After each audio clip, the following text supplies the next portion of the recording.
सम्माननीय बंधुओं और सम्माननीय मातृशक्ति, आभार व्यक्त करते समय भगवान आदि शंकराचार्य की वंदना श्री बिन्नानी जी ने की, अच्छी लगी, लेकिन बहुत सारी बातें उन्होंने कही मेरे लिए।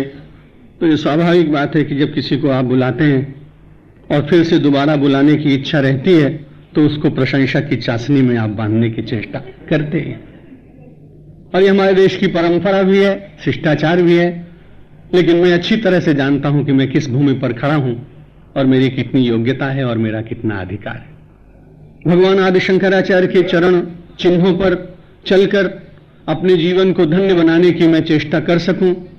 जिस पथ को मैंने अपनाया है प्रामाणिकता से, मैं उस पथ का सदा पथिक रहते हुए स्वाध्याय, प्रवचन, साधना और जीवन में जगत में रहते हुए जगत के मिथ्यात्व का बोध मेरे मस्तिष्क में रहे और ब्रह्म की सत्यता का मैं विचार कर सकूं, इसीलिए मेरे सारे कार्यक्रम होते हैं। उसमें भगवान शंकराचार्य मेरे पार्श्व में विराजमान हैं, वो मुझे आशीष देते हैं। मैं उनकी किसी भी क्षेत्र में कहीं भी बराबरी कर सकूं ऐसा तो हो ही नहीं सकता। उनकी चरण रज मुझे मिलती रहे, जो सारे संसार में अव्यक्त रूप से व्याप्त है। इतना ही मेरा अधिकार और इतने से ही मेरा कार्य भी चल सकता है। आइए अपने मन की वृत्तियों को एकाग्र करने के लिए पहले भगवान का पवित्र नाम ले लें और फिर आपसे जिस प्रसंग पर चर्चा कर रहे हैं वो चर्चा करेंगे। ये बड़ा अच्छा हुआ कि मणिरत्नमाला इस वर्ष पूर्ण नहीं हुई, क्योंकि यदि पूर्ण हो जाती तो विचार होता कि अगले वर्ष आया जाए, कब आया जाए, कैसे आया जाए। पर अपना ही ग्रंथ जिस पर चर्चा कर रहे थे, छोटा सा ग्रंथ है, पर वो अपूर्ण रहा, उसको पूर्ण करने का दायित्व वक्ता का होता है। इसलिए अग्रिम वर्ष भी मैं इन्हीं दिनों में फिर से आऊंगा और आपको 10 वर्ष 10 प्रवचन, इस बार मैं 4 दिन के लिए आ सका हूं। भगवान कृपा करें, स्वास्थ्य ठीक रहे। अग्रिम वर्ष में 5 दिन आकर और 10 प्रवचन इसी मणिरत्नमाला के ऊपर देने का प्रयत्न करूंगा। श्री राम जय राम, जय जय राम। श्री राम जय राम, जय जय राम। श्री राम जय राम, जय जय राम।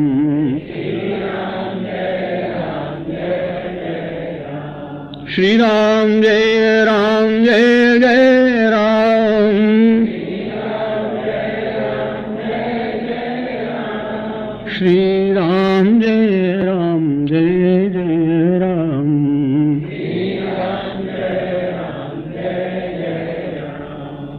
बहुत ही अच्छा है कि हम सब लोग इन कार्यक्रमों में अपने समय का विनियोग करते हैं। संसार के आकर्षण चारों ओर से मानव को अपनी ओर खींच रहे हैं। प्रलोभन के पास इतने बढ़ते जा रहे हैं कि उनमें बंध जाना मानव के लिए आज बहुत सरल सा दिखता है। इसलिए नीतिकारों ने जो मानव जीवन को, सामान्य जीवन को श्रेष्ठ बनाने के कुछ मार्ग बताए, काव्य शास्त्र विनोदेन कालो गच्छति धीमताम।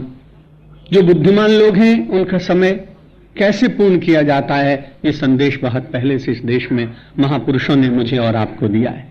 व्यसनेन च मूर्खाणाम निद्रया कलहेन वा। सामान्य लोग निद्रा में, कलह में, अपने समय का व्यसनों में उपयोग करते हैं और जीवन जो परमात्मा का प्रसाद है वो अपने आप लांछित हो जाता है। बहुत बार आपने देखा है और मैंने आपको निवेदन भी संभवतः कभी किया होगा, कई वर्षों से भिन्न भिन्न स्थानों पर कलकत्ता में आपको संबोधित करने का अवसर मिलता रहता है और प्रवचन को साधना मानकर आप सब नारायण के ऊपर अपने शब्द प्रसून को समर्पित करने का अवसर भगवान देते रहते हैं। तो हमने एक बार आपको कभी कहा होगा और आपने भी कभी सोचा भी होगा कि हम सब लोग जब देवालय में जाते हैं तो हम बड़ी श्रद्धा से, और जब कभी कोई पुजारी प्रसन्न होकर या अपनी परंपरा के अनुसार अपने दायित्व का निर्वाह करते हुए हमें और आपको प्रसाद देता है तो हम बड़े प्रसन्न होते हैं। और वो प्रसाद में कभी तुलसी पत्र देता है, कभी वो चरणामृत देता है, कभी कोई विशिष्ट पर्व हो तो मिष्ठान्न देता है, और कभी 56 भोग लगाए गए हों तो उसमें से अधिकांश कई मिष्ठान्नों को एक साथ एकत्र करके और दोने में रख कर देता है। जब हमको मिलता है तो उस समय हमारी बुद्धि ये नहीं होती है कि हमको कोई मिठाई दे रहा है, हम तुरंत ये सोचते हैं कि हमको ये प्रसाद मिला है और बड़े सम्मान पूर्वक उन छोटे छोटे मिष्ठान्न के खंडों को अपने मस्तक में स्पर्श कराकर उसे ग्रहण करते हैं और बड़ा अच्छा लगता है कि अर्चक ने भगवान का ये प्रसाद मुझे दिया। मैं उसे बड़ी श्रद्धा से स्वीकार करता हूं, आप उसे बड़ी श्रद्धा से ग्रहण करते हैं। लेकिन कभी कभी बड़ा अचरज लगता है, एक अर्चक के द्वारा भगवान का प्रसाद मिले तो उसके प्रति मेरे और आपके मन में बड़ी सम्मान बुद्धि होती है ग्रहण करते समय। लेकिन अचरज तब होता है जब परमात्मा ने स्वयं अपने आप ही कबहुक कर करुणा नर देहि देत ईश बिनु हेतु स्नेही, बिना हेतु स्नेह करने वाले परमात्मा ने मुझे और आपको मानव का तन दिया। हम इस मानव के तन को प्रसाद नहीं मान पाते और इसे व्यसनों में झोंक देते हैं, डाल देते हैं। तब कितना बड़ा अपमान हम भगवान का करते। अर्चक के द्वारा प्राप्त मिष्ठान्न का खंड अत्यंत पूजनीय हो जाता है और परमात्मा के द्वारा प्रदत्त जो प्रत्यक्ष परमेश्वर ने दिया है वो मानव तन हम सब लोगों के लिए उतना मूल्यवान नहीं रह पाता। इसमें हमारा निर्माता अप्रसन्न नहीं होता एक अलग बात है, लेकिन हम अप्रसन्नता के कोई भी कारण शेष तो छोड़ते नहीं। इसलिए विचार ये करना चाहिए कि यदि हम प्रसाद का सम्मान करते हैं तो हमें मानव जीवन का भी सम्मान करना चाहिए। यदि व्यक्ति अपने आप ही अपनी महत्ता को नहीं जाने तो केवल शास्त्र उसको कितना भी स्मरण कराएं वो बार बार विस्मृति के गर्त में चला जाएगा। शास्त्र तो मुझे और आपको सावधान करते हैं, संत अपनी वाणी के द्वारा मुझे और आपको जागृत करते हैं, लेकिन व्यक्ति तो अपने आप ही जगेगा तभी कुछ कार्य हो सकता है। भगवान आदि शंकराचार्य ने मणिरत्नमाला के पवित्र संदेश और उपदेशों के द्वारा तत्कालीन यतियों को संदेश दिया, यतियों के माध्यम से मुझे और आपको संदेश दिया। और प्रश्न उठा था कि संसार में वास्तव में बंधा हुआ कौन है और वास्तव में वो व्यक्ति दुखी कौन है। दुखी सदा को विषयानुरागी, धन्योस्त को यस्तु परोपकारी, विषाद विषम किम विषया समस्ता, दुखी सदा को विषयानुरागी। पहली पंक्ति पर विचार किया था कि जो संसार में विष से भी अधिक विष देने वाला, जहर से भी अधिक जहर देने वाला वो कौन है। अगर हम संसार के विषयों को ही सत्य मान लें और उनके ही सेवन में जीवन व्यतीत होने लगे संपूर्ण, तो उसका जो जहर चढ़ता है वो उतर नहीं पाता। प्रातः काल आपको यह भी निवेदन किया गया था कि पशु जगत के कुछ थोड़े से प्राणी और अपने को संभाल नहीं पाते हैं तो कुरंग मातंग पतंग भृंगो मीना हता पंच भिरेव पंचो एक प्रमादी स कथम न हन्यते यह सेव्यते पंच भिरेव पंच। ये मानव जब प्रमादी हो जाता है, असावधान हो जाता है और जीवन में विषय को ही सत्य मानने लगता है, विषयों से दूर चला जाए ऐसा तो संभव नहीं, काम से दूर चला जाए ऐसा तो संभव नहीं, क्योंकि ये मानवीय विचार, मानवीय दुर्बलताएं, मानवीय वृत्तियां मानव के भीतर जागती हैं। और भगवान श्री कृष्ण जहां मोक्ष का उपदेश करते हैं वहीं व्यावहारिक जीवन को भी ठीक बनाने का संदेश देते हैं। उन्होंने कहा ये बहुत ही हे बात नहीं है, धर्म विरुद्ध भूतेषु कामोस्मि भरतर्षभ। भगवान ने कहा धर्म से जो अविरुद्ध काम का भाव जागता है वो तो मेरा ही स्वरूप है। कामोस्मि भरतर्षभ, जो मानव के मन में काम का विचार जागता है लेकिन वह मर्यादा में हो, जिस जिस आश्रम में जो जी रहा है उसके लिए जैसे संदेश शास्त्रों ने दिए हैं उसके अनुरूप नियम का पालन करने वाला भगवान के निकट ही पहुंच जाएगा। कई बार तो आपने सरिताओं का दर्शन किया है। निरंतर परिव्राजक धर्म का निर्वाह करने के कारण अनेक प्रांतों में जाने का अवसर मिलता है। एक बार मैं भरूच गुजरात जहां नर्मदा है पुल पार करता हुआ जा रहा था। शरद पूर्णिमा की रात्रि थी, कुछ अंधेरा हो गया था। गांव के लोग नमामि देवी नर्मदे कहकर श्रीफल चढ़ा रहे थे, बड़े सत्कार पूर्वक सरिता का सम्मान कर रहे थे। भगवान आदि शंकराचार्य कृत स्तोत्र का पाठ कर रहे थे, बड़ा अच्छा लगा। गांव के लोग हैं लेकिन राष्ट्र जीवन को शीतलता, प्रवाह, शक्ति देने वाली सरिताएं हमारे लिए पूज्य बनी हुई हैं और हम उनके प्रति बड़ा सम्मान रखते हैं। गांव का सामान्य व्यक्ति भी और उस बात को जानता है और वहां एकत्र होता है। कार्तिकी का मेला, शरद पूर्णिमा का मेला, माघ मास का मेला, बिना किसी सूचना के लाखों लोग एकत्र होकर राष्ट्र के जीवन में अपनी जाति, वर्ण, वर्ग, भाषा, इन सब को भूलकर और सरिता में स्नान करते हैं। जितनी सभ्यता बढ़ती जाती है उतने पैसे के दाम बढ़ते जाते हैं, जितनी सभ्यता बढ़ती जाती है उतने ही स्नान के दाम बढ़ते जाते हैं। अमेरिका में आप स्विमिंग पूल में स्नान करें, बहुत पैसा लगेगा। कलकत्ता में भी स्नान करें तो पैसा देना पड़ेगा, लेकिन परमात्मा ने गंगा में स्नान करने वाले को ये नहीं कहा कि तुम्हें कुछ पैसा लगेगा। यमुना में स्नान करने वाले को नहीं कहा कि पैसा लगेगा। नर्मदा में स्नान करने वाले को नहीं कहा कि पैसा लगेगा। प्रकृति ने परमेश्वर के द्वारा प्रदत्त उन सरिताओं को उन्मुक्त रखा जनसाधारण के लिए कि यदि तुम दरिद्र हो, यदि तुम संपन्न हो, यदि तुम मध्यम वर्ग के हो, लेकिन सबका समान अधिकार। यह सरिता तो परमेश्वर की है, इसमें प्रवाहित जल परमात्मा का है, इसमें निःशुल्क स्नान करने का तुमको अधिकार दिया गया। और लाखों लोग कितना कष्ट उठाकर जाते हैं, आपने देखा है प्रयाग कुंभ में। सर के ऊपर पोटली होती है, स्टेशन से अनेक मार्गों पर पुलिस के अवरोधों को स्वीकार करते हुए और वो संगम के पास पहुंचकर जब एक डुबकी लगाता है, उसको ऐसा लगता है जीवन कृतार्थ हुआ। कितना उसे कष्ट उठाना पड़ता है। कहीं छोटी सी जगह पे बैठ के 5 आदमी मिट्टी का चूल्हा बनाकर, और मिट्टी तो मिल नहीं पाती इसलिए ईंटें भी लोग अपने साथ ले जाते हैं, छोटा चूल्हा बनाया, 4 रोटियां सेकी, दरिद्रता का विस्मरण हुआ और दारिद्र्य के उस कठिन संकट का निवारण करने के लिए गंगा मुझे शक्ति देगी, ये पवित्र माटी मुझे संदेश देगी, इसकी रज को अपने भाल पर लगाऊंगा तो मेरे भाल में लिखी जितनी कुरेखाएं हैं वे सब समाप्त हो जाएंगी। इस विश्वास के साथ गांव का, नगर का, वन का सामान्य व्यक्ति जाकर अपने सौभाग्य के उदय की कामना आज भी करता हुआ दिखाई पड़ता है। और ये संस्कृति इसीलिए जीवित बनी रही, इसीलिए जीवित बनी रही कि कई ऐसे स्थान होते हैं जहां संपन्न और विपन्न कहीं अलग अलग नहीं होते, सब एक साथ जाते हैं। सब लोग वहां भूल जाते हैं और उनको लगता है कि इस पवित्र राष्ट्र के हम अंग हैं और हम भगवान की संतान हैं। ब्रह्म हमारे भीतर है, ब्रह्म सबके भीतर है, और उस ब्रह्मात्मय के भाव का उस सारे चित्र में दर्शन होता है जहां मानव अपनी सारी बाह्य उपाधियों का विस्मरण करता है। दुखी सदा को विषय अनुरागी। जो विषयों का अनुरागी है वो व्यक्ति निश्चित रूप से बार बार दुखी होगा। और मैंने अभी निवेदन किया कि हमारी संस्कृति संसार के पदार्थों का निषेध नहीं करती।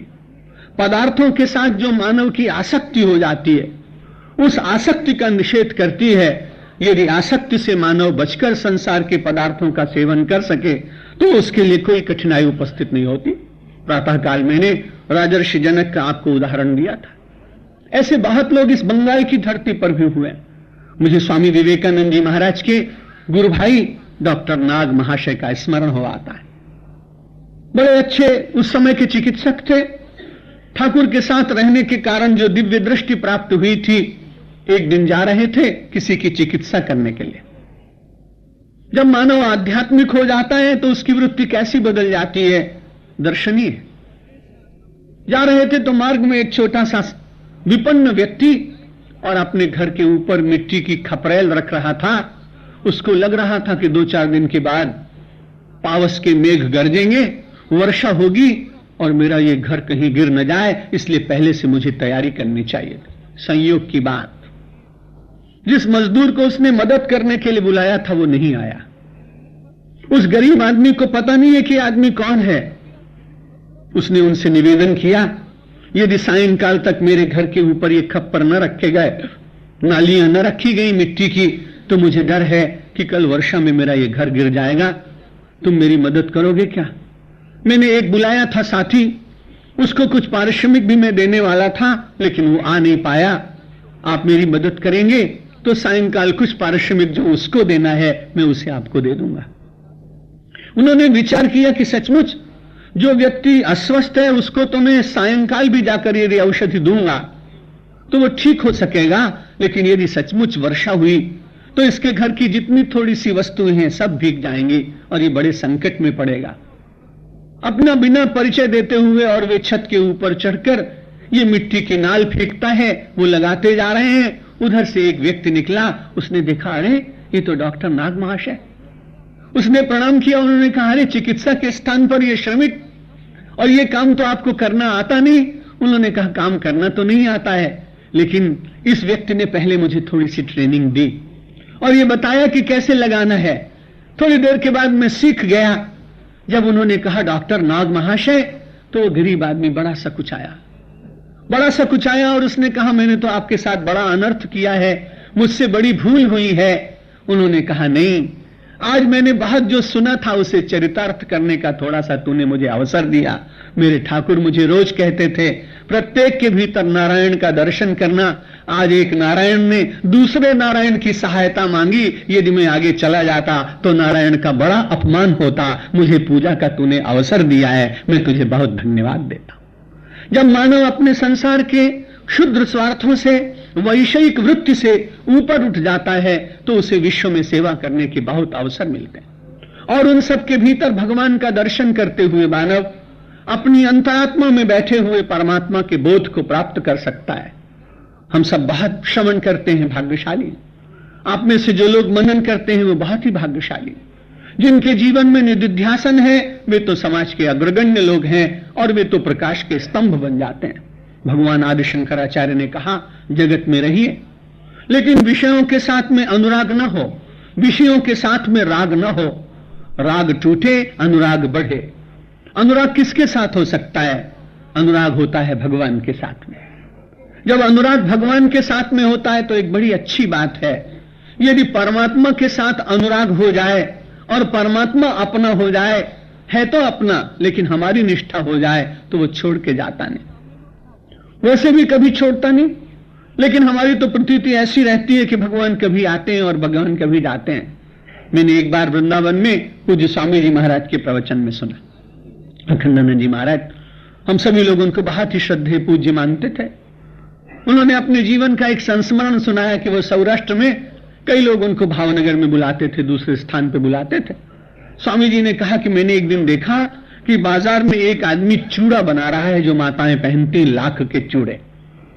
तो लाख का जब चूड़ा बना रहा था तो बड़े तल्लीनता पूर्वक वो लाख को गला रहा था। जब लाख गल गई तो उसने जल्दी से आकृति दी और चूड़ा बना, लेकिन चूड़ा को और मूल्यवान करने के लिए उसमें उसने कई प्रकार के रंग बिरंगे कांच लगाए।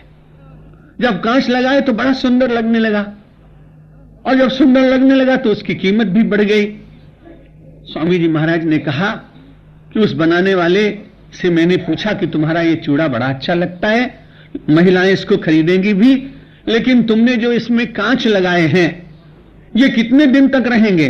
उन्होंने कहा, महाराज जब ये तरल होता है उसी समय तत्काल बड़ी त्वरा में हम सब लोग इसको जड़ते हैं, और जब जड़ देते हैं तो इसके बाद ये चूड़ा भले टूट जाए लेकिन इसमें से कांच नहीं निकलता है। यदि आप परमात्मा के अनुराग में अपने को अवगाहित करने का प्रयत्न करेंगे, अनुराग सरोवर में आप डूब जाएंगे, विषयों से अपने को दूर रखने का प्रयत्न करेंगे, विवेक की थोड़ी अग्नि प्रकट होगी, तो आप निश्चित मानिए कि हमारा ये हृदय निश्चित रूप से द्रवीभूत होगा। और जैसे वहां लाख द्रवीभूत हुई और उसने उसके ऊपर कांच चिपका दिए, वैसे ही जैसे हृदय द्रवीभूत हुआ वैसे ही अपने ठाकुर को, अपने इष्टदेव को यदि आपने उसमें बिठाया तो वो ऐसे चिपक जाएंगे कि दुनिया चाहे कुछ करे, दुनिया के नाते टूटे, पर परमात्मा एक बार हृदय में चिपटे तो वो अलग हो नहीं सकते हैं। बड़ा अच्छा उदाहरण उन्होंने दिया था, मुझे बहुत अच्छा लगा, याद रहता है, कई बार उसे मैं कह देता हूं। लेकिन हमारी और आपकी कठिनाई, ये जगत इतना प्रिय लगता है। गोस्वामी तुलसीदास जी महाराज ने तो कहा विनय पत्रिका में, जो मुहिराम लागते मीठे तो खटरस नवरस सब हो जाते सीठे, जो मुहिराम लागते मीठे। इतने बड़े कवि हैं, इतना बड़ा त्याग किया है, भगवान के दर्शन हुए हैं, लेकिन बड़े प्राचीन काल के संत अपने मन को बिल्कुल खोल कर रख देते थे। और उससे हमको प्रेरणा मिलती है कि इतने बड़े पूज्य महापुरुष मन की कठिनाई का सामना करते हैं तो हमारे सामने भी कठिनाइयां तो आती हैं। जीवन तो संघर्ष का दूसरा नाम है। जागतिक संघर्ष तो मानव के उठते हैं, लेकिन वृत्तियों का संघर्ष भी उठता है। हम सब साधना के जीवन में जीते हैं तो नाना प्रकार की वृत्तियां उठती हैं, और उन वृत्तियों का शमन करने के लिए मन को बार बार समझाना पड़ता है, विवेक को जागृत रखना पड़ता है, परमेश्वर के पास बैठकर प्रार्थना करनी पड़ती है कि आपकी शक्ति के बिना आपके अनुग्रह के बिना यह होगा नहीं, संभव नहीं होगा कि हम पूर्ण शुद्ध हो जाएं। गोस्वामी जी महाराज भी कहते हैं कि विषय का अनुराग और संसार की निवृत्ति बड़ी सरल बात नहीं है। यह गुण साधन ते नहीं हुई, तुम्हारी कृपा पाव कोई कोई, तुम्हारी कृपा तुम्हें रघुनंदन, जानहि भक्ति भक्त उर चंदन। भक्ति को जानना, भक्ति में जीवन व्यतीत करना, विषयों के प्रति जो मोह जगता है उससे अपने को दूर रख पाना, यह बहुत सरल कार्य नहीं। लेकिन मेरी मान्यता है कि सरल काम करने के लिए मनुष्य भेजा भी नहीं गया, कठिन काम करने के लिए तो भगवान ने भेजा है। जो दूसरे लोग नहीं कर सकते वही कार्य करने के लिए तो परमेश्वर ने मुझे और आपको यहां भेजा, और कोई कठिनाई नहीं है। एक बार बहुत पहले के प्रवचन में मैंने एक उर्दू की एक बात कही थी, बड़ी छोटी सी बात है, कुछ कठिन नहीं है। बचपन में 5वीं 6ठी कक्षा तक थोड़ी उर्दू पढ़ी थी, अब तो भूल गया हूं। तो उस समय पढ़ा कि हमारे मुंशी जी जो हमको पढ़ाते थे उन्होंने एक दिन मुझसे खुदा लिखवाया। जब खुदा लिखवाया तो उसमें खे पेश दाल अलिफ खुदा लिखा जाता है, और दूसरे दिन उन्होंने मुझसे जुदा लिखवाया, तो जीम पेश दाल अलिफ जुदा। अब उसको देखा तो देखने के बाद उन्होंने कहा खुदा और जुदा अच्छी तरह पढ़ा तुमने? मैंने कहा हाँ मुंशी जी पढ़ा। बोला इसमें कहीं कोई अंतर दिखाई पड़ता है? मैंने कहा मालूम नहीं, मैं तो विद्यार्थी हूं, छोटा सा अंतर आप बताइए। मुंशी जी ने कहा देख पगले, बड़ा छोटा सा अंतर है, नुक्ता ऊपर नुक्ता नीचे, नुक्ता आता जाता है, और खुदा जुदा में भेद नहीं है, नुक्ता भेद बताता है। जब नुक्ता ऊपर लग गया तो खुदा हो गया, और जब नुक्ता नीचे लग गया तो जुदा हो गया।